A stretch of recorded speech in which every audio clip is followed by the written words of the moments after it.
starts now.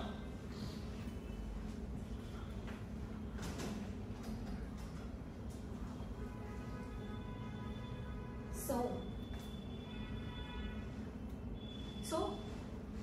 how are you able to identify me amongst all the 4 people standing here? Do you know me since beginning or what? Did you know there were 4 people standing on stage at all? Answer in yes or no maybe? No. Yes? So there was something to do with the glow that you could make up, right? First of all, I would like to thank the 3 volunteers for being here on stage with me. Thanks a lot. Guys, I can...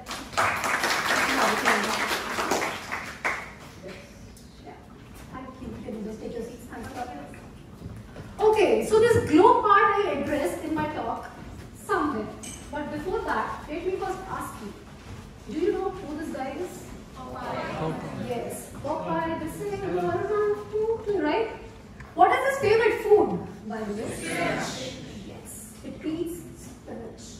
And it gets iron from it and makes it strong. Also, were your parents bugging you with drink milk in your childhood days? Yes. Oh, thank God. I thought it was only my parents who got obsession. Yes, because you get calcium from them. And since I'm talking about the metals, what other metal can be present inside the biological system? You know what? It can be this. Not the water, guys. It's the material it is made of. Copper, yes. So it is the copper which is there inside our body. But it's also there in the form of wires, right? And what is it doing? It's transferring the electrical signals, correct? You can see the wiring here, but for protection purposes, they have coated it with plastics, right? In the biological form also copper is there. But to enter the biological system, copper cannot go like this. It has to do a tapasya. Radiate its negative energy. Grab some positive charge. And now it is ready to be there in the biological system, which is a cell. And cell is the fundamental unit of life. The basic thing where the life will exist, in the form which life will exist. But we are not going to go into the details of a cell, what does it do. It's the basic unit of life. Okay? But what is copper doing inside a cell? So copper, when it's outside, it was transferring the electrical signals. Here inside the cell, it's again involved in neuronal signaling.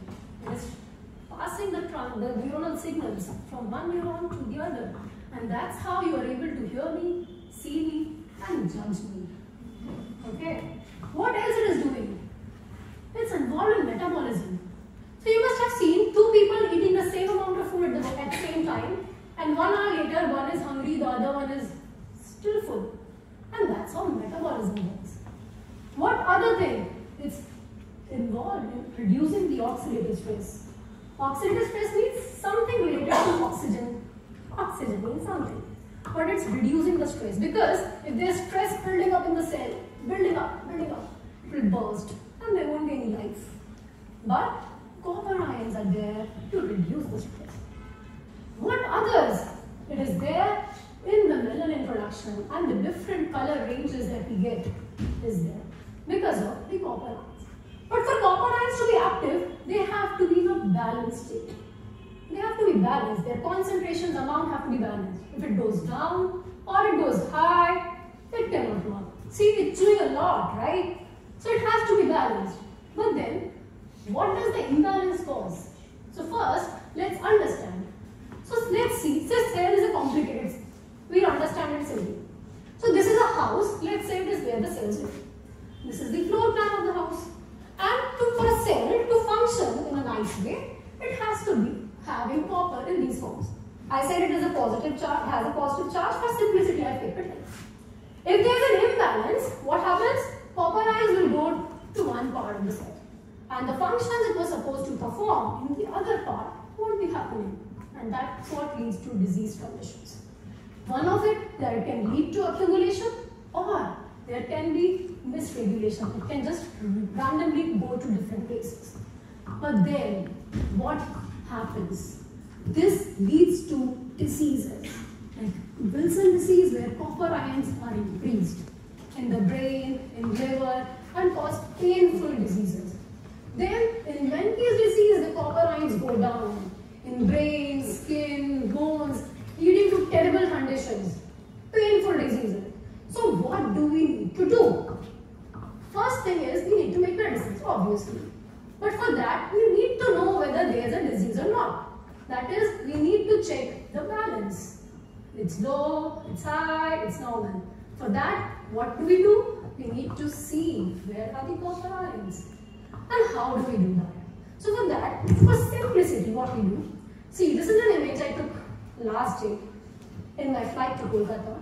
You can see that here we see small lines, and from the lights we can make out that okay, there are some houses, offices, something there.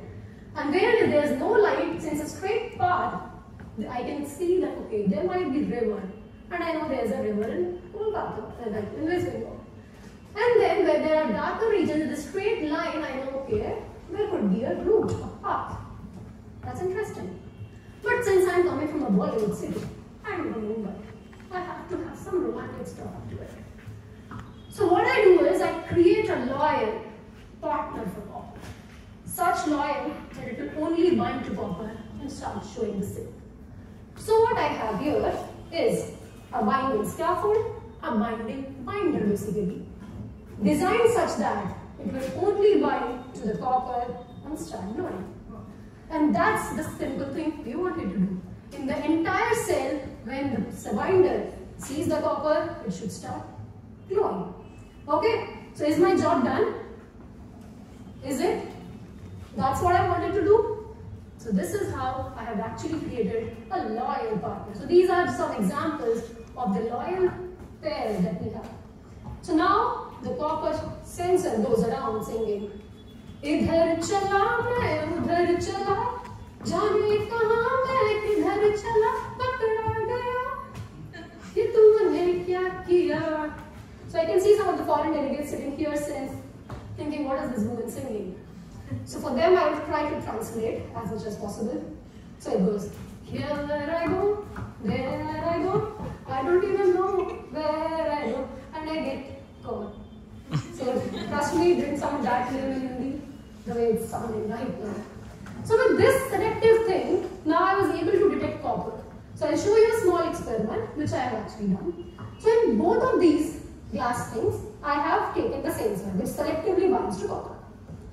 And for that, I am adding copper ions to one of those. And let's see what happens.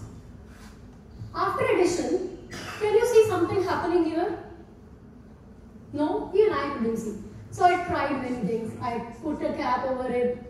I tried shaking, okay, it might change, but it's not. But what if I try and turn on the UV light? Let's see what happens. And see, there's a bright green fluorescence. So I cannot do this experiment over here because of the logistic reasons, but I'll show you a different experiment, a totally different experiment, nothing to do with copper, but yes, to do with the Bhalubhasha thing, that is the selective binding. Yes. So can I have the lights off? So I'll show you before that. This is something which you can see is colorless, right? I guess everyone can see. Okay, now I'll add something to it. The lights off.